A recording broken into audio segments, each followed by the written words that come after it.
Everyone, this is Deepika Singh और आज हम टॉपिक करेंगे भगंदर। मैंने बहुत सारे वीडियोस देखी यूट्यूब पे कि कोई भगंदर के ऊपर मुझे मिल जाए वीडियो, ताकि मैं उसे देख के थोड़ा सा, एक होता है ना कि सुनना, उसके बाद पढ़ना। मेरी आदत है, पहले मैं उस चीज़ को सुनती हूँ फिर उसके बाद पढ़ती हूँ। तो मुझे कोई भी वीडियो नहीं मिली, तो मैंने सोचा कोई नहीं, मैं ही डाल देती हूँ वीडियो। ठीक है, ओके। सबसे पहले निरुक्ति की बात करते हैं। बट इस भगंदर भगंदर जब आपके एग्जाम में आएगा तो सबसे पहले आपको निरुक्ति लिखनी है। निरुक्ति में क्या लिखना है? भगम परी समन्तात च। ठीक है, भगम परी समन्तात च गुदम बस्ती तथैव च। जो भग, गुद और बस्ती के समन्तात मतलब चारों ओर, ठीक है, समानता से। भगम परी समन्तात च गुदम बस्ती तथैव च भगवद दारेद यस्मात् तस्मात् ज्ञेयो भगंदरा। ठीक है, भगवद दारेद यस्मात् तस्मात् ज्ञेयो भगंदरा। ओके, ये हमारे भोजने दे रखे हैं। मतलब गुद बस्ती, भग गुद बस्ती के चारों ओर। देखो, भग जो पार्ट होता है हमारा वल्वा का पार्ट, जो हमारे फीमेल से मिलेगा। गुद जो होगा फीमेल से मेल दोनों में मिलेगा, और बस्ती जो होगा वो दोनों में है। ठीक है, तो मतलब दोनों में ये डिसीज़ हो सकती है भगंदर। ठीक है, तो इसीलिए भग, गुदा और बस्ती, इन तीनों को लिया है कि चारों ओर, मतलब पेरिनियम रीजन में जो पीड़िका धारण करने पर, ठीक है, जो पीड़िका होती है धारण करने पर भग के समान व्रण उत्पन्न हो, उसे भगंदर कहते हैं। ठीक है, इसमें बेसिकली क्या होता है? सबसे पहले वहाँ पे क्या होगा? एब्सेस डेवलप होगा। ठीक है, एक छोटी सी धारण पीड़िका डेवलप होगी। वही पीड़िका ना अंदर ही अंदर क्या होगी? भगंदर। दो जो ओपनिंग्स है ना, एक तो इंटरनल ओपनिंग और एक एक्सटर्नल ओपनिंग, उन दोनों को राइज करेगी। उसे हम बोलेंगे, वो दोनों के दोनों एक दूसरे से पस के थ्रू कनेक्ट होंगे, तो उसे हम बोलेंगे भगंदर। ठीक है, एक नॉर्मल लेमन लैंग्वेज में अगर मैं बोलूँ तो ये। ठीक है, समान व्रण, बेसिकली पीड़िका जो होती है समान व्रण को उत्पन्न करते हैं, उसे हम भगंदर बोलते हैं। ओके, तो निरुक्ति क्या है? भगम भगम परी समन्तात च गुत्तम बस्ती तथैव च भगवद दारेद यस्मात् तस्मात् ज्ञेयो भगंदरः। उसकी परिभाषा, ये तो निरुक्ति हो गई। अब परिभाषा के बारे में बात करते हैं। ये तो भग गुद बस्ती परिदेश धारणात् भगंदर इत्युच्यन्ते। ठीक है, जो भगंदर होता है ना, उसे पीड़िका, जो अपक्व पीड़िका होती है उसे भगंदर बोलते हैं। हाँ, मतलब अपक्व भगंदर पीड़िका बोलते हैं। ठीक है, नॉट भगंदर बोलते, अपक्व भगंदर पीड़िका बोलते हैं। ठीक है, ये तो भगवत, ठीक है, ये तो भग गुद बस्ती प्रदेश दारणात् च भगंदर इत्युच्यते अपक्वा पीड़िका पक्वस्तु भगंदरः। ठीक है, तो गुद बस्ती और जो हमारा भग होता है, गुद होता है बस्ती का धारण करने से उत्पन्न इस रोग को भगंदर कहते हैं। ठीक है, अब क्या हुआ? हमारे गुद हो गया, बस्ती हो गया, और सबसे पहले क्या है? भग, गुद और बस्ती को धारण करने से उत्पन्न उस रोग को भगंदर कहते हैं। इस स्थान पर उत्पन्न पीड़िका जब अपक्व होती है तब उसे भगंदर पीड़िका कहते हैं, और जब पक्वावस्था में जब पीड़िका फूट जाती है तो उसे भगंदर कहते हैं। ठीक है, तो गुद जब भग, गुद और बस्ती का धारण करने से उत्पन्न इस रोग को भगंदर कहते हैं। देखिए, इस स्थान पर उत्पन्न पीड़िका तो होती है, जब अपक्व होती है तब उसे भगंदर पीड़िका कहते हैं, और तथा पक्व अवस्था में जब पीड़िका फूट जाती है तो उसे भगंदर कहते हैं। ठीक है,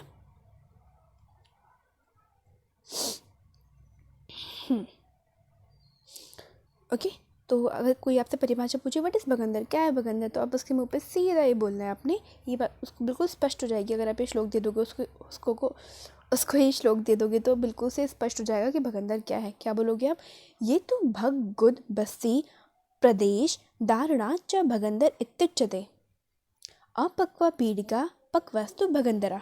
शिशुत निदान 4 का 3rd है ये रेफरेंस। ओके, अब क्या होता है?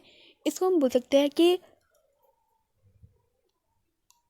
गुदा के 2 अंगुल प्रदेश में उत्पन्न होने वाली गहरे मूल वाली, ठीक है, गहरे मूल वाली तथा पीड़ा और ज्वर से युक्त तथा सामान्य पीड़िका से विपरीत लक्षण वाली पीड़िका को भगंदर कहते हैं। ठीक है, तो जब भी आप ओपीडी में जाओगे ना, तो अगर अब जब किसी को भगंदर, जो पेशेंट आता है तो उससे हम पूछते हैं कि फीवर आया था, तो क्यों आया था? क्योंकि वो उसको स्पष्टीकरण करता है कि हाँ, उसे भगंदर ही है, ये भगंदर पीड़िका ही हुई है, कि पीड़िका होने से पहले उसे फीवर आया था। ठीक है, तो क्या है कि गुदा के 2 अंगुल प्रदेश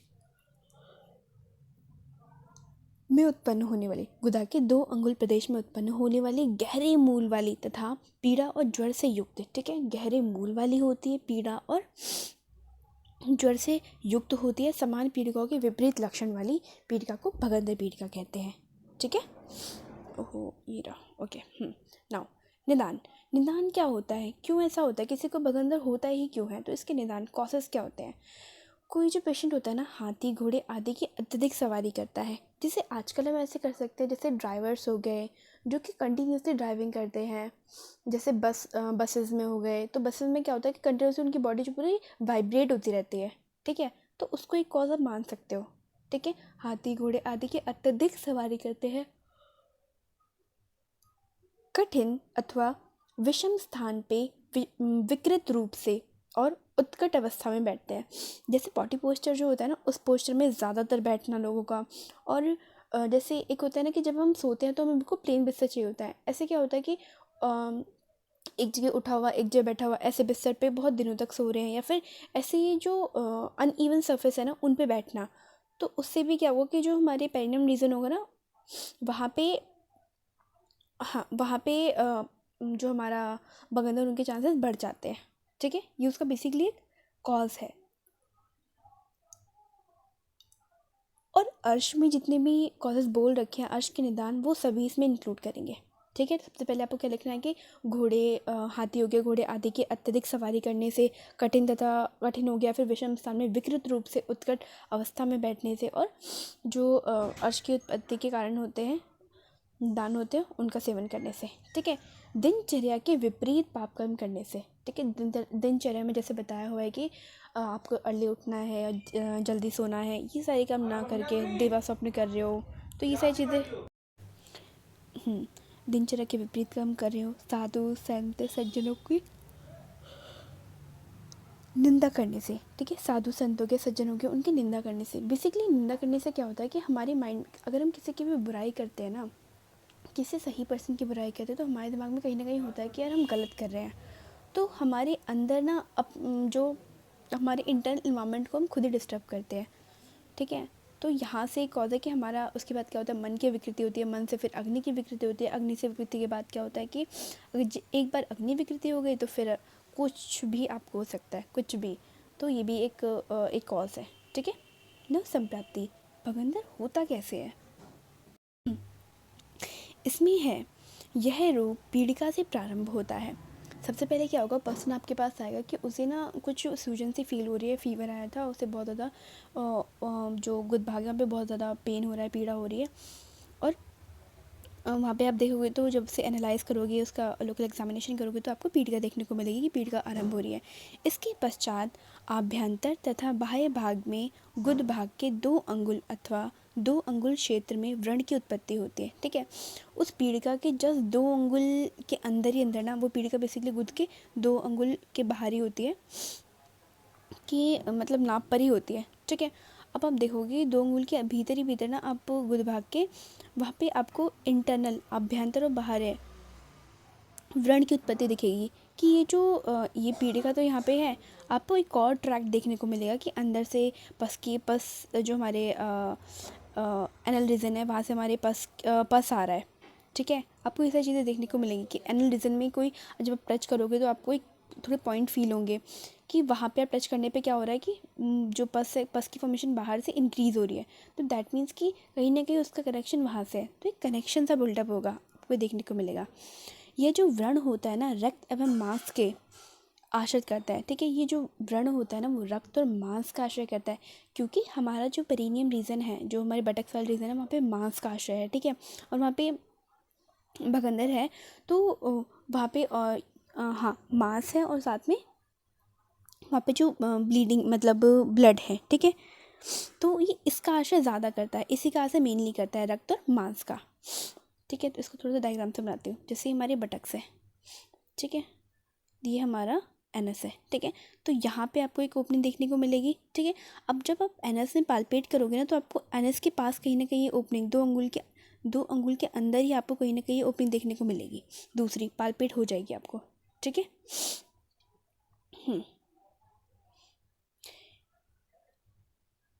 यह व्रण रक्त और मांस के आश्रित रहता है। ये व्रण जो होता है बस्ती और मलाशय के समीप स्थित होता है। हमने बता दिया कि पेरिनेल रीजन में स्थित होगी तो बस्ती और मलाशय के स्थान पर होता है तथा इससे निरंतर स्राव होता रहता है। जो पेशेंट होगा वो प्रॉपर बताएगा कि मुझे ऐसा फील होता है कि वहाँ पे ड्राई बहुत ज़्यादा सॉरी वेटनेस है, हमेशा पस डिस्चार्ज हो रहा है या ब्लीडिंग हो रही है, मुझे ऐसा फील हो रहा है। पस discharge not bleeding, it's a पस डिस्चार्ज। इस व्रण की उपेक्षा करने पर अगर आपने मान लीजिए आपको फुंसी हुई मतलब फीवर आया उसके बाद ही आपको फुंसी हुई एंड बहुत ज़्यादा पेन हो रही है, पीड़िका हुई, आपने इस चीज़ को इग्नोर कर दिया, डॉक्टर को नहीं देखा, अरे नॉर्मल फुंसी है सही हो जाएगी, और पता चला वो इंटरनल बहुत ज़्यादा ट्रैक बन चुका है, तो ये आपके लिए बहुत मतलब ख़तरनाक हो सकता है। ठीक है, तो मतलब इस जो व्रण है ना, ये इसकी उपेक्षा कभी नहीं करना चाहिए। अगर आपने इसकी उपेक्षा कर दी तो उससे क्या होगा, उसकी उपेक्षा करने पर व्रण भग, बस्ती, गुद भाग को विदीन टीयर कर देता है। बेसिकली इंटरनल ट्रैक बना के उसको पूरी तरह अंदर से खोखला कर देता है, टीयर कर देता है, करता है। भग, गुद और बस्ती विदीन होने के कारण व्रण से सर्वप्रथम वायु का निष्क्रमण होता है। ठीक है, तो ये जो बिल्कुल टीयर हो जाते हैं तो सबसे पहले उसमें क्या होता है कि इंटरनल क्या होता है, बिल्कुल एक सडन सी एक मतलब वायु का निष्क्रमण होता है, वायु से भरी होती है। जहाँ पे आपको मांस भरा होना चाहिए था वहाँ पे पर्सन वायु दिखेगी आपको। तत्पश्चात मूत्र, शक्र तथा शुक्र, क्योंकि हमें पता है कि अगर मान लो वो जो हमारा फुंसी है वो पेनिल रीजन में थी, भग भाग में थी और गुद भाग में थी, आपने उसको इग्नोर कर दिया। अब उसने क्या हुआ कि इंटरनल ट्रैक बना दिया हमारे यूरिनरी ब्लैडर के पास और हमारे जो एनल कैनाल है उसमें। ठीक है, रेक्टम में, sorry not anal canal, anal is a opening.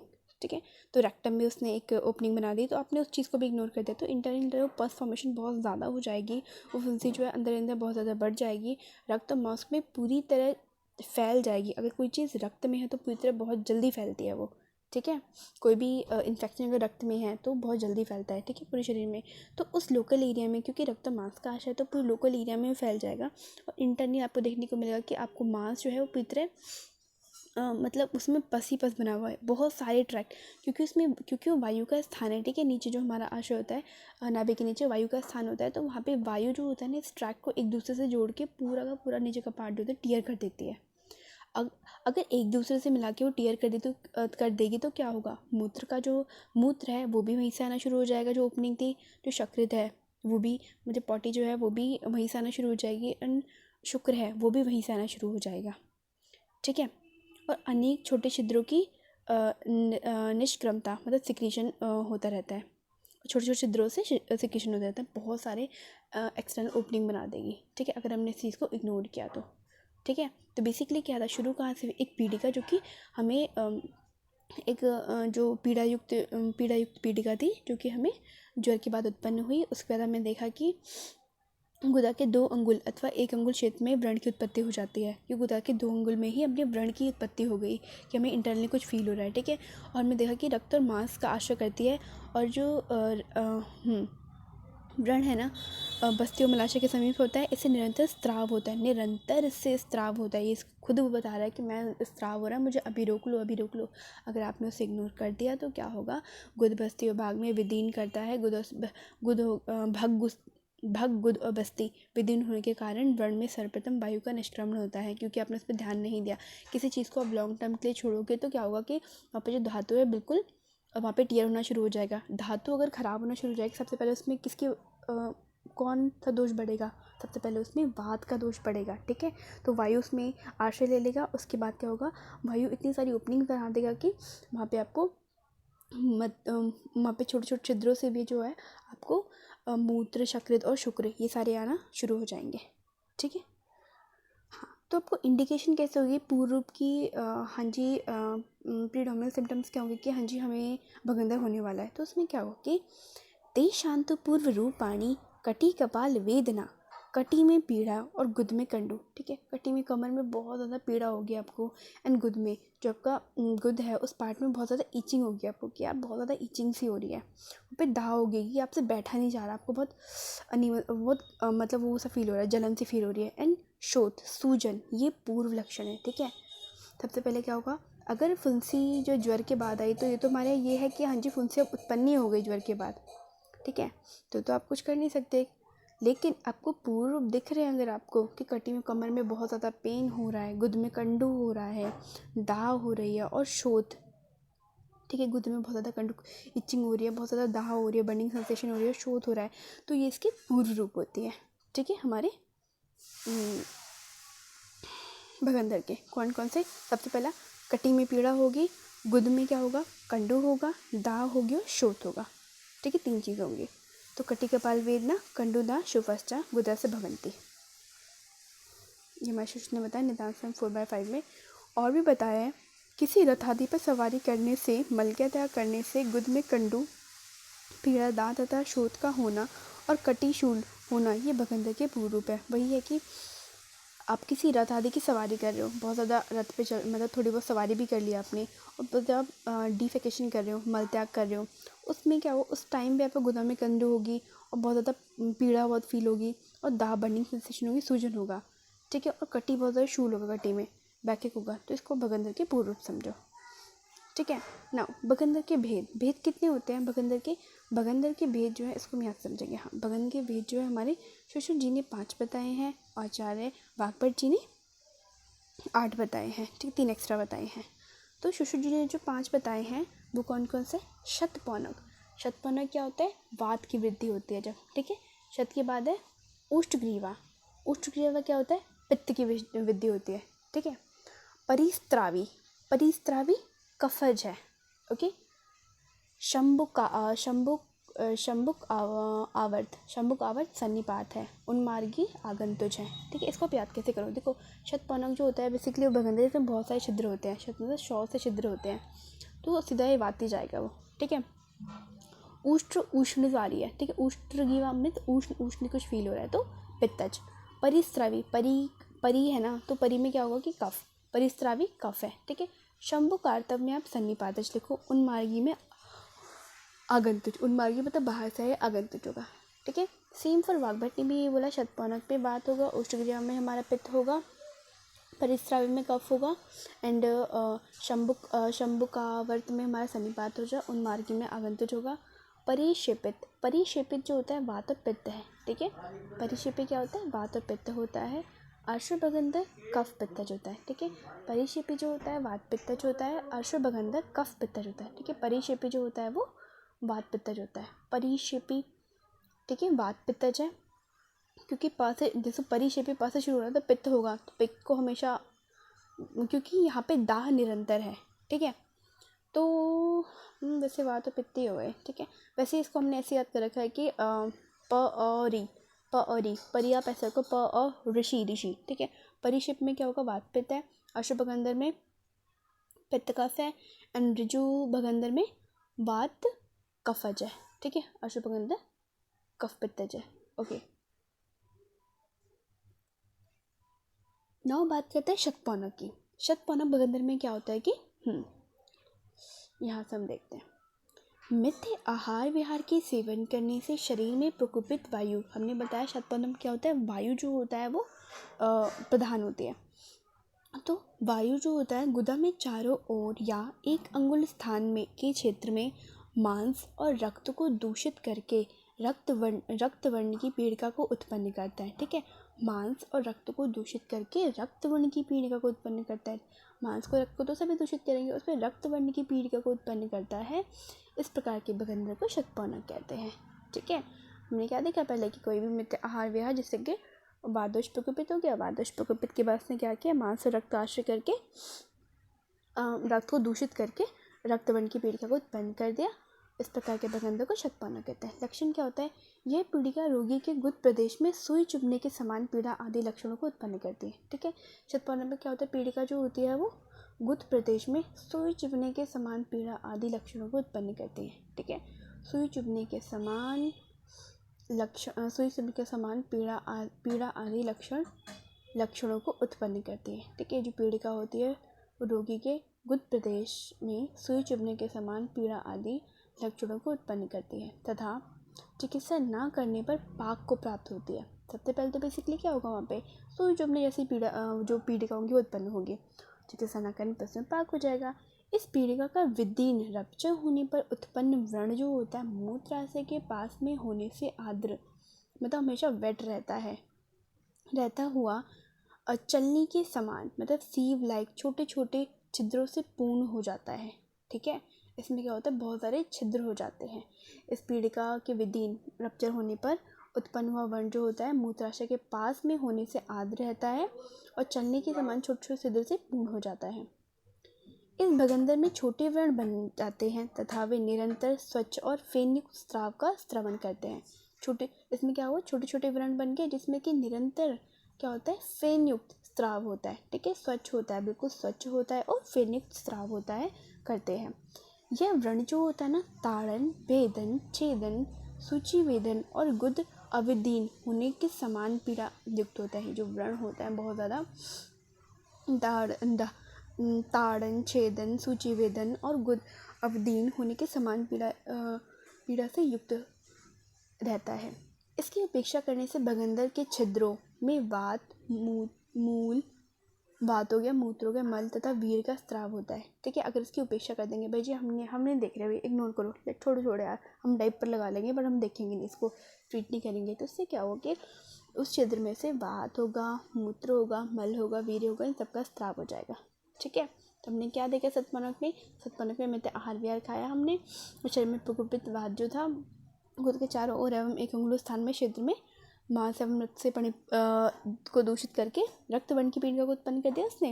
अब पीड़िकाओं में हमने क्या देखा, जो पीड़िका होती है ना, ये पीड़िका गुद में सुई चुभने के समान लक्षणों को उत्पन्न करती है और चिकित्सा न करने पे पाक हो जाता है। अब एक बार पाक हो गया, पाक होने के बाद तो विदीन ही हो जाएगा। पीड़िका जब विदीन हो जाती है तो क्योंकि विदीन होने के बाद जो होता है ये मूत्राशय के पास होने से आर्द्र रहती है। ठीक है, उसके समान, इसीलिए चलनी जो होती है उसके समान छोटे छोटे छिद्रों से पूर्ण हो जाती है। ठीक है, छोटे छोटे व्रण बन जाते हैं, निरंतर फेनयुक्त स्राव हो जाता है। एक बार व्रण बन गया तो फेनयुक्त स्राव हो जाएगा। ठीक है, बेसिकली पहले क्या हुआ, सुई चुभने के समान पीड़िका बनी। ठीक है, चिकित्सा न करने पे पक गई। अब जब पकेगी तो फूट जाएगी। उसके बाद क्या होगा, मूत्र के पास हुई तो आर्द्र होती है, हमेशा मूत्राशय के पास होती है इसलिए हमेशा आर्द्र होती है, और छोटी छोटी चलनी मतलब, और जैसे ये वातज है तो इसमें बहुत सारे छिद्र हो जाते हैं। ठीक है, तो छिद्र से परिपूर्ण हो जाती है और उस छिद्र में से क्या होता है कि फेनयुक्त स्वच्छ स्राव निकलता है। और जो स्राव तो निकलता है और साथ में इतनी सारी छेदन भेदन ताड़न भेदन छेदन सूचिवेदन और गुदा अवदीन होने के समान पीड़ा को उत्पन्न करते हैं। ठीक है, इसकी उपेक्षा करने से भगंदर के छिद्र से वात, मूत्र, मल तथा वीर्य का स्राव होता है। डन। ठीक है, हमें सतपौना को बिल्कुल समझ में आ गया, बहुत सारे छिद्र वाले। अब उष्टग्रीवा में क्या था, उष्ण, तो हमारा क्या होगा वो, जिसमें पित्त की अधिकता होगी। उष्टग्रीवा भगंदर में क्या होगा, अपत्य सेवन से प्रकुपित पित्त वात के द्वारा अधोभाग की ओर प्रेरित होकर उस स्थान में स्थित होकर रक्तवर्ण की, इसमें भी रक्तवर्ण की तनु, टाइनी और उभरी हुई ऊँट की ग्रीवा, ठीक है, उभरी हुई होती है, रक्तवर्ण की होती है, ऊँट की ग्रीवा की आकृति के समान पीड़िका को उत्पन्न करता है। इस प्रकार के भगंदर को उष्टग्रीवा भगंदर कहते हैं। ठीक है, वही हुआ इसमें कि हमने पहले क्या किया, जो अपत्य सेवन किया उससे प्रकोपित हुआ हमारा पित्त वात के द्वारा अधोभाग की ओर प्रेरित होकर उस स्थान पे हमारे रक्तमांस के स्थान पे आश्रित होकर रक्तवर्ण की तनु हो गई, उभरी हुई उष्टग्रीवा की आकृति के समान पीड़िका को उत्पन्न करता है। इस प्रकार के भगंदर को उष्टग्रीवा भगंदर कहते हैं। ठीक है, नाउ इसके लक्षण क्या होते हैं। ओके, यह पीड़िका गुदा में दाह आदि पित्त दोष के अनुपूर्वी वेदना को उत्पन्न करती है। इस पीड़िका की, अभी पीड़िका हो गई तो दाह जो पित्त वाली वेदनाएं हो सारी उत्पन्न करेगी। इस पीड़िका की चिकित्सा न करने से यह पाप को प्राप्त होती है तथा उसके विदीन होने से बना हुआ व्रण अग्नि और क्षार के जलाने के समान दाहयुक्त होता है एवं दुर्गंधित उष्ण स्राव को स्रावित करती है। ठीक है, इस पीड़िका को क्या हुआ, सबसे पहले पीड़िका बन जाती है हमारी लाल उष्णग्रीवा के समान उभरी हुई। उसके बाद पित्तवत वेदना होती है, इसमें दाह होती है, अत्यंत पाक होता है। ठीक है, जब वो विदीर्ण हो जाती है, जब वो रप्चर हो जाती है तो उसमें क्या होता है, अग्नि और क्षार से जलाने के समान उसमें दाह होती है। ठीक है, दुर्गंधित होती है, उष्ण स्राव होता है। इस व्रण की उपेक्षा करने से इस व्रण में वात मूत्र मल और वीर्य का स्राव होता है। ठीक है ना, परिस्रावी जो होता है, वाइट कपड़े पहन के आएगी तो कफ दोष प्रधान भगंदर है। नाउ अहितकर आहार, देखो हम सभी ने इसमें पढ़ा कि अहितकर आहार, तो आहार कितना इम्पोर्टेंट है। हम सभी का निदान जो है आहार के रूप में लेते हैं। तो हमारे काश्यप जी ने भी बोला हुआ है कि आहारम परम औषधम, तो ये बहुत ज़्यादा मेन चीज़ है। ठीक है, अहितकर आहार विहार आदि के प्रकोपित हुआ कफवात द्वारा नीचे की ओर प्रेरित होकर गुद के चारों ओर 1 या 2 अंगुल के स्थान में आश्रित होकर श्वेत वर्ण की स्थिर और कंड्यूक पीड़िका को उत्पन्न करता है। इस प्रकार के भगंदर को परिस्रावी भगंदर कहते हैं। ठीक है, अहितकर आहार विहार से क्या हुआ, कफ हो गया, वात पीड़ित होकर नीचे की ओर प्रेरित होकर गुद के चारों ओर 1 या 2 अंगुल के स्थान में किसका आश्रय लिया, रक्त और हमारे मांस में को दूषित कर उनका आश्रय लेकर एक जगह स्थिर कंडू पीड़िका को उत्पन्न करता है। इस प्रकार के भगंदर को परिस्रावी भगंदर कहते हैं। ठीक है, अगर आपसे पूछे कि भगंदर कितने टाइप के होते हैं तो आप तब 5 बोलोगे। सबसे पहला है सतपौनक जो कि वात दोष प्रधानक है, दूसरा उष्ट्रगीवा जो कि पित्त दोष प्रधानक है, तीसरा हमने क्या पढ़ा, परिस्रावी जो कि कफ दोष प्रधानक है। ठीक है, अभी आगे पढ़ेंगे और दूसरे वाले 2 और बच्चे। ठीक है ना, लक्षण क्या होता है, यह पीड़िका उस रोगी की गुदा में कंडू आदि कफ अनुरूप वेदना को उत्पन्न करते हैं तथा इसका प्रतिकार न करने पर पाक को प्राप्त हो जाती है। अब हमने इसका भी प्रतिकार नहीं किया तो ये पाक को प्राप्त हो गई।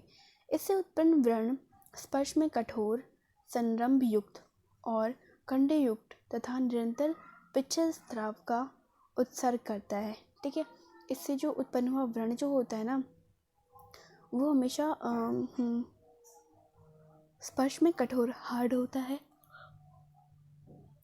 संरंभ युक्त होता है और कंड युक्त और निरंतर पिच्छल स्राव का उत्सर्ग करता है। इस व्रण की चिकित्सा न करने से इससे वात मूल मल आदि का स्राव होता है। ठीक है, बेसिकली उसमें से क्या होता है, वो हार्ड होता है व्रण थोड़ा, कंड युक्त और निरंतर जो होता है पिच्छल स्राव को उत्सर्ग करता है। ठीक है, नाउ शंभु कार्तव भगंदर। ठीक है, हम क्या पढ़ेंगे, शंभु कार्तव भगंदर में क्या था, शंभु कार्तव भगंदर में हमारे पास सन्निपातज भगंदर था। ठीक है, शंभु कार्तव सन्निपातज। शंभु कार्तव में क्या होते हैं, दोषकारक आहार विहार के सेवन से प्रकोपित हुए पित्त और कफ को चारों ओर से ग्रहण करके नीचे जाकर गुद आदि अंगों में स्रवित हुए पैरों के अंगूठे के समान। ठीक है, इसमें क्या होता है, पैरों के अंगूठे के समान प्रमाण की सर्व लक्षणों से एक पीड़िका को उत्पन्न करता है। ऐसे भगंदर को शंभु कार्तव भगंदर कहते हैं। यह पीड़िका रोगी की गुदा में सुई चुभने के समान पीड़िका। ठीक है, ऐसी पीड़िका जो होती है रोगी गुदा में क्या होता है, सुई चुभने के समान दाह करती है, कंडू करती है, विशिष्ट वेदना को उत्पन्न करती है। इस पीड़िका की चिकित्सा न करने से यह पाक को प्राप्त होती है तथा इससे विदीन होने से उत्पन्न व्रण अनेक प्रकार के व्रण वालों स्राव को उत्पन्न करता है। ठीक है, बहुत सारे अनेक प्रकार के अनेक वर्णों के व्रण जो अनेक वर्ण के जो व्रण होते हैं उनका स्राव होता है। ठीक है, इस व्रण में जलपूर्ण नदी के समान या शंख की आवर्ती के समान वेदना होती है। ठीक है, कि मतलब बहुत ज़्यादा फुलफिल्ड है, बहुत ज़्यादा पेन हो रहा है, कफ अभी फटेगा। ठीक है, और शंख के समान बहुत ज़्यादा ही वेदना होती है। ठीक है, उसके बाद उन्मार्गी। ठीक है, अब आपसे पूछे कितने टोटल भगंदर होते हैं, तो आप बोलोगे हाँ 5 होते हैं। सबसे पहला कौन सा होता है, शतपौनक जो कि वातिक पहले नाम बोलते हैं। ठीक है, शतपौनक, उष्ट्रगीवा, परिस्रावी, उसके बाद हमने क्या बोला, संरंभ पढ़ा, उसके बाद हमने उन्मार्गी भगंदर पढ़ा। ठीक है, उन्मार्गी भगंदर आगंतुक से हमने बोला था। ठीक है, मांस सेवन का लोभी व्यक्ति जब अन्न के साथ अस्थि शल्य को निगल जाता है, जो मांस का सेवन तो करता है उसके साथ क्या हुआ, उससे अस्थि और शल्य को निगल जाता है तथा वह शल्य कठिन मल के साथ मिलकर अपान वायु से नीचे की ओर प्रेरित होकर असमय प्रकार से आकर गुदा को आघात पहुंचाता है तथा वहाँ व्रण बन जाता है। व्रण जाने से कोथ मतलब पुट्रिफिकेशन उत्पन्न होता है तथा उस पूय और रक्त से पूर्ण मांस के कोथ में कृमि उत्पन्न हो जाते हैं। जिस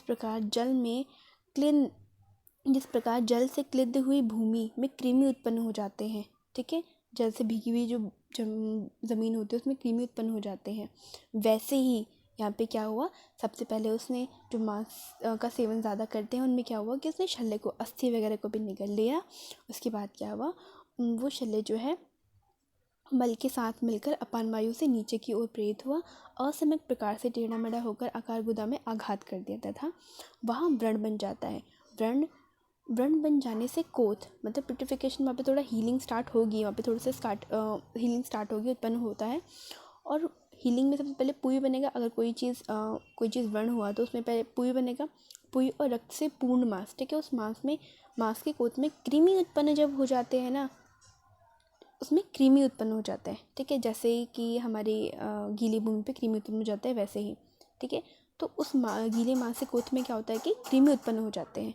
ये कृमि गुदा के मांस को खाते हैं। ये कृमि जो होता है गुदा के मांस को खाते हुए उसे पार्श्व अगल बगल से विदीर्ण कर देते हैं। उस रोगी के उन कृमियों के द्वारा निर्मित मार्ग से वात, मूत्र, मल और वीर्य निकलते रहते हैं। इस प्रकार के भगंदर को उन्मार्गामी भगंदर कहते हैं, ठीक है, उन्मार्गामी भगंदर। उसके बाद हमने 3 भगंदर और पढ़े, परिक्षेपी भगंदर, ऋजु भगंदर और दूसरा क्या है, अश्व भगंदर। ये हमारे 3 हमारे वाग्भट जी ने बताए। परिक्षेपी भगंदर में क्या होता है, वात तथा पित्त के प्रकोप से परिक्षेपी भगंदर उत्पन्न होता है, ठीक है। वात और पित्त से क्या होता है, परिक्षेपी भगंदर। इसमें गुदा के चारों ओर परिखा अर्थात दरार के समान मंडलाकार नाड़ीव्रण उत्पन्न होता है, ठीक है। जैसे कि दरार से उत्पन्न हो गई ना, ऐसा फील होता है उसमें, ठीक है। जब आप जो अभी मैं इसके बाद जो हमारा फेस्टिवल है उसके ऊपर वीडियो डालूंगी, उसमें पे आपको थोड़ा इसको क्लियर करूँगी, ठीक है। दरार के समान जो है मंडलाकार व्रण, नाड़ी व्रण जो उत्पन्न होता है उसे हम भगंदर कहते हैं। हमने देखा ना कुछ ट्रैक जो होते हैं वो सीधे नहीं होते, कुछ ट्रैक जो होते हैं सिग्मॉइड होते हैं, टेढ़े मेढ़े होते हैं, तो वो परिश्रेवी भगंदर में आएगा, ठीक है।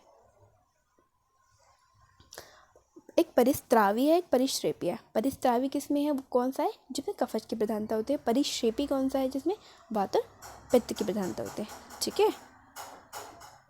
देखो परिस्त्रावी और परिश्रेपी, ठीक है। हाँ, इसमें चारों ओर जो होता है परिखा अर्थात दरार के समान मंडलाकार नाड़ीव्रण उत्पन्न होता है। ऋजु भगंदर, वात और कफ से प्रकोप से ऋजु भगंदर उत्पन्न होता है। इसमें गुद भाग में सीधी विदीर्णता होती है, ठीक है। वात और कफ जो होता है कि प्रकोप से ऋजु भगंदर उत्पन्न होता है। वात हो गया और कफ हो गया, उन दोनों के प्रकोप से होता है ये, ठीक है। इसमें गुद में सीधी विदीर्णता होती है, गुद में सीधा टियर होता है, ठीक है। अश्वभगंदर, अश्वभगंदर में प्रथमतः अर्श के कारण कफ एवं पित्त की दुष्टि होती है, ठीक है। इससे अर्शमूल के स्थान पर शोव, कंडू, दाह आदि लक्षण उत्पन्न होता है। ये पीड़िका शीघ्रता से पक्व होकर विदीर्ण हो जाती है। इससे अर्शमूल क्लिन्न होता है तथा व्रण से निरंतर स्त्राव होता रहता है, ठीक है। इसमें व्रण से निरंतर स्त्राव होता रहता है और अर्शमूल जो होता है क्लिन्न हो जाता है। साध्यता की बात करते हैं। सभी प्रकार के भगंदर अति कष्टदायक तथा कष्ट साध्य होते हैं। सारे के सारे प्रकार के भगंदर कहते हैं अति कष्टदायक है, बहुत ज़्यादा कष्ट देते हैं और कृत्य साध्य होते हैं। किंतु उनमें सन्निपातज जो शंभु कार्तव्य भगंदर और शतज भगंदर जो होता है वो हमारा असाध्य होता है। शतज भगंदर में कौन सा पड़ा था, जिसमें जो था ना कृमि लग जाते हैं, क्या नाम था उस भगंदर का, उन्मार्गी, हाँ उन्मार्गी भगंदर, ठीक है। इसमें कृमि जो कि बाहर के व्रण से होता है, उसमें कृमि लग जाते हैं, ठीक है। कहाँ गया, हाँ साध्य, ठीक है। जो सन्निपाता जो होता है शंभुकार होता है, वो शतज भगंदर जो होता है असाध्य होता है। 5 प्रकार के भगंदर में शंभुकारतव, त्रिदोषज और शल्य के कारण उत्पन्न शतज भगंदर असाध्य होता है तथा शेष भगंदर कष्ट साध्य होते हैं, ठीक है। शेष कैसे होते हैं, सुख साध्य नहीं होते, वो कष्ट साध्य होते हैं। नाउ अब हम बात करते हैं चिकित्सा की। चिकित्सा में क्या होता है कि अपक्व भगंदर पीड़िका से पीड़ित रोगी की चिकित्सा अपतर्पण से लेकर विरेचन पर्यंत 11 विधानों के द्वारा करनी चाहिए। ठीक है, जब हम व्रण की चिकित्सा बोलते हैं तो उसकी 60 टाइप की चिकित्सा होती है। ठीक है, तो उसमें अपतर्पण से लेकर विरेचन तक हमें सारे करनी चाहिए। तो उसमें हमारे आते हैं अपतर्पण, आलेप, परिषेक, अभ्यंग, स्वेदन, विमलापन, उपनाह, पाचन, विस्त्रावण, स्नेहन, वमन, विरेचन। ठीक है, तो इसको मैं ऐसे याद कर सकते हैं। सबसे पहले कोई भी चीज़ होती है हम अपतर्पण कराते हैं। अपतर्पण या थोड़ा भगंदर में क्या कर दिया, उसके व्रण पे आलेप कर दिया। आलेप करने के बाद आलेप को धोएंगे, परिषेक करेंगे, परिषेक करने के बाद थोड़ा अभ्यंग करेंगे। ठीक है, अभ्यंग कर दिया, उसके बाद थोड़ा सा हल्का से स्टीमिंग देंगे, स्वेदन करेंगे, उसके बाद विमलापन करेंगे, हल्के हाथों से उसको मसाज करेंगे। उपनाहन करेंगे, पाचन, विस्त्रावण। ठीक है, पाचन कर दिया और उसको निकाल देंगे। विस्त्रावण के बाद स्नेहन, वमन, विरेचन। ठीक है, ये करते हैं। ये तो अपक्व की बात है। अब हमने क्या किया, पक्व पीड़िका वाले रोगी का स्नेहन कराकर अवगाह स्वेदन कराना चाहिए तथा और शैया पर चिकित्सा विधि के समान उसे लटा देना चाहिए। ठीक है, उसके बाद तत्पश्चात लिथोटोमिक पोजीशन पे आपने उसे लिटा दिया। सबसे पहले क्या किया आपने उसे, सबसे पहले हमने क्या किया, उसमें स्नेहन कर दिया। स्नेहन के बाद अवगाह दे दिया, स्वेदन कर दिया, उसके बाद शैया पे उसे लिथोटोमिक पोजीशन में लिटा दिया। तत्पश्चात पराचीन, बहिर्मुख और अवर्चीन अंतर्मुख भगंदर की परीक्षा करनी चाहिए, उसके ट्रैक को देखना चाहिए तथा एषणी यंत्र जो होता है ना के द्वारा ऊंचा उठाकर भगंदर का आशय सहित शस्त्र से छेदन करना चाहिए। ठीक है, पूरा का पूरा उसके छेद को एक्सीजन कर देना चाहिए। अंतर्मुख वाले भगंदर में भगंदर यंत्र का प्रयोग करवाकर प्रवेश करते हुए रोगी के भगंदर मुख की परीक्षा करनी चाहिए। ठीक है, जो अंतर वाले भगंदर में जो भगंदर यंत्र का प्रवेश करवाकर प्रवाहन करते हुए जो अंतर भगंदर में जो भगंदर यंत्र का प्रवेश करते हैं करवाकर प्रवाहन करते हुए रोगी के भगंदर मुख की परीक्षा करनी चाहिए। ठीक है, जैसे आपको दो इंटरनल एक्सटर्नल दोनों देखनी है। ठीक है, और एषणी यंत्र डालकर शस्त्र कर्म करना चाहिए अथवा अग्नि या शारण कर्म का प्रयोग करना चाहिए।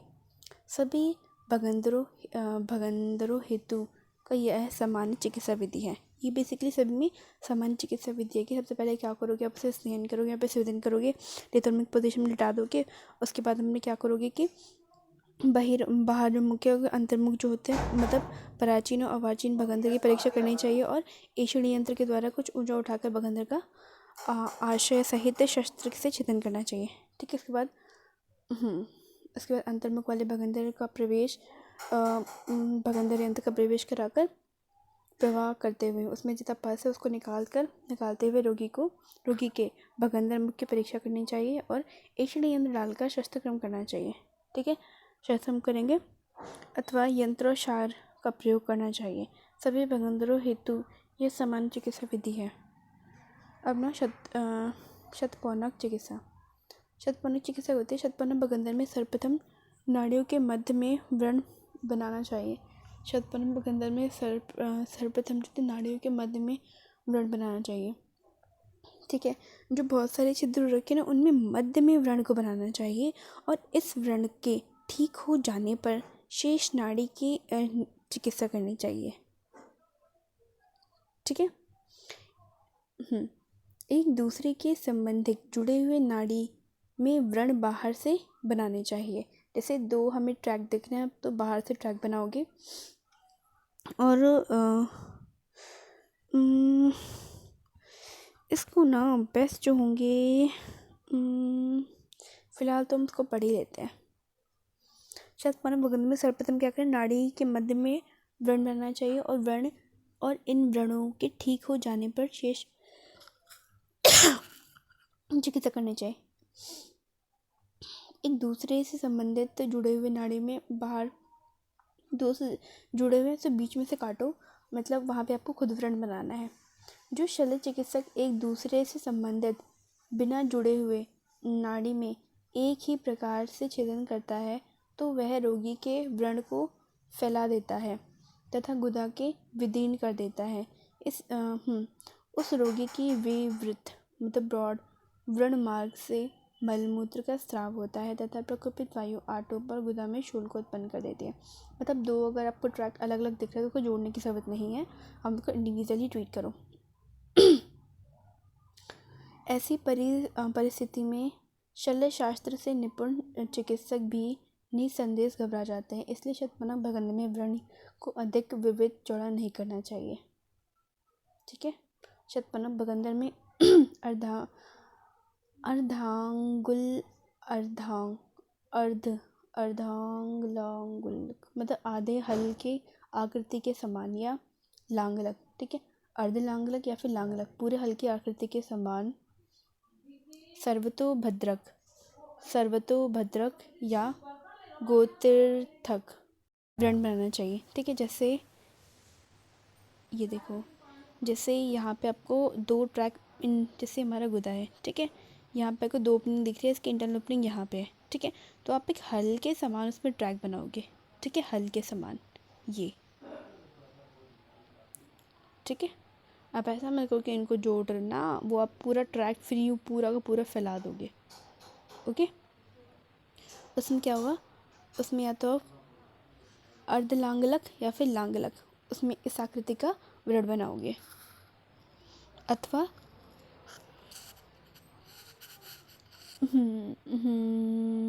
यह सर्वतोभद्रक सर्कुलर इंसिजन या फिर गोतीर्थक गो के खुर की आकृति के समान व्रण बनाते हैं। ठीक है, अर्धलांगलक लांगलक सर्वतोभद्रक या फिर गो तीर्थक व्रण बनाना चाहिए। ठीक है, इस भगंदर में स्वमार्गों को चारों ओर से अग्नि के द्वारा जलाना चाहिए। जितने भी सारे हैं ना, उनको सारे को चारों से अग्नि को जला दो। सुकुमार एवं भीरू रोगी का शतपनक भगंदर कष्ट साध्य होता है। इसमें वेदना तथा स्राव का शमन करने के लिए स्वेदन का प्रयोग करना चाहिए। ठीक है, वेदना हो रही है, वो स्राव जो हो रहा है उसको स्वेदन के लिए स्वेदन का प्रयोग करना है। ठीक है ना। उष्ट्रकीवा भगंदर, अब उष्ट्रकीवा भगंदर में एशन करने के पश्चात छेदन कर्म करना चाहिए। ठीक है, एशनी से पहले आपने उसका पूरा ट्रैक देख लिया, अब उसे छेदन करना चाहिए तथा क्षार का प्रयोग करना चाहिए। इसमें पूती मतलब सड़ा हुआ जो मांस को निकालने के लिए अग्निकर्म श्रेष्ठ नहीं होता, क्योंकि ऑलरेडी वहाँ पे पित्त की प्रधानता उसे दाह हो रही है। अब अग्निकर्म करोगे तो और भी ज़्यादा क्रोनिक हो जाएगा, तो आप उसमें क्या करोगे, अग्निकर्म का प्रयोग नहीं करोगे। उष्ट्रकीवा भगंदर में तिलों को पीसकर घृत मिलाकर लेप करना चाहिए। इसके बाद बंधन बांध देना चाहिए और घृत से परिषेक करना चाहिए। ठीक है, तीसरे दिन बंधन को खोलकर औषधि के द्वारा व्रण को शुद्ध करना चाहिए और व्रण के शुद्ध होने पर रोपण कर्म करना चाहिए। ठीक है, नाउ परिस्रावी भगंदर जिसमें कि कफ प्रधानता थी, इसमें कंडू अधिक होता था। परिस्रावी भगंदर में स्राव मार्ग का शस्त्र से छेदन कर क्षार या अग्नि से जो स्राव मार्ग है को जलाना चाहिए, क्योंकि स्राव मार्ग को पूरा क्षार या अग्नि से जलाते हैं, जिससे कि क्या होता है कि पूरा का पूरा जो स्राव मार्ग है वो एक दोबारा उसमें पस की फॉर्मेशन ना हो पाए। ठीक है, सुकोष्ण अनुतेल से गुदा का प्रक्षालन करना चाहिए। गोमूत्र तथा क्षारयुक्त उपनाह एवं प्रलेप करना चाहिए। वामनिक औषधियों के क्वाथ का परिसेचन करना चाहिए, ताकि जो कफ जो वहाँ पे है वो थोड़ा कम हो, जिससे कंडू भी कम हो। व्रण में स्राव और पीड़ा की न्यूनता और तथा मृदा होने पर स्राव मार्ग का अन्वेषण करके शस्त्र से खजूर के पत्र की आकृति के समान अर्धचंद्राकार या फिर चंद्र चक्रतुल्य सूची मुख अवांग मुख छेदन करना चाहिए। ठीक है, शस्त्र से छेदन करने के बाद क्षार या अग्नि से भली भांति पुनः दहन करना चाहिए। शस्त्र से आपने पूरा छेदन कर दिया, उसके बाद क्षार या अग्नि से उसे दहन करेंगे। तत्पश्चात संशोधन द्रव्यों के द्वारा मृदु संशोधन देकर तीक्ष्ण विरेचन का प्रयोग करना चाहिए। ठीक है, उसके बाद क्या हुआ, जो संशोधन द्रव्य के द्वारा मृदु संशोधन देकर तीक्ष्ण विरेचन का प्रयोग करना चाहिए। ठीक है, नाउ उन्मार्गामी भगंदर चिकित्सा। आगंतुक भगंदर में नाड़ी जो उन्मार्गामी है, इसमें क्या हुआ था कि हमारे उन्मार्गामी में क्या था कि जो हमने वो खा लिया था ना, जो शतज टाइप में था जिसमें कि कृमि हो जाते हैं। तो आगंतुक भगंदर में नाड़ी का शल्य द्वारा छेदन करके जंबुवुष्ठ शलाका अथवा तप्त शलाका से उस व्रण को अग्निकर्म करना चाहिए। व्रण के भीतर से शल्य निर्हरण का उपाय तथा कृमिनाशक क्रिया करनी चाहिए। ठीक है। शंभुकारतक में आगंतुक भगंदर को प्रत्यक्ष समझकर चिकित्सा प्रारंभ करनी चाहिए तथा त्रिदोष भगंदर को असाध्य समझकर त्याग देना चाहिए। ठीक है। उसके बाद परिक्षेपी में वात और पित्त था, जिसमें है परिक्षेपी भगंदर में नाड़ी के अनुसार क्षार सूत्र का प्रयोग कर 2 बार या, ठीक है, इसमें क्या है परिक्षेपी भगंदर में नाड़ी के अनुसार क्षार सूत्र का प्रयोग कर 2 बार में अथवा 3 बार में छेदन करना चाहिए। एक ही बार में छेदन करने से भगंदर असाध्य अथवा याप्य हो जाता है। ठीक है। परिक्षेपी भगंदर में क्या किया, नाड़ी व्रण के अनुसार क्षार सूत्र का प्रवेश कराकर 2 बार में अथवा 3 बार में छेदन करना चाहिए। एक ही बार में छेदन करने से भगंदर असाध्य अथवा याप्य हो जाता है कि दोबारा हो जाएगा। अश्व भगंदर चिकित्सा। अश्व भगंदर में सर्वप्रथम अश्व का छेदन करना चाहिए, तत्पश्चात भगंदर की चिकित्सा करनी चाहिए। ऋजु भगंदर में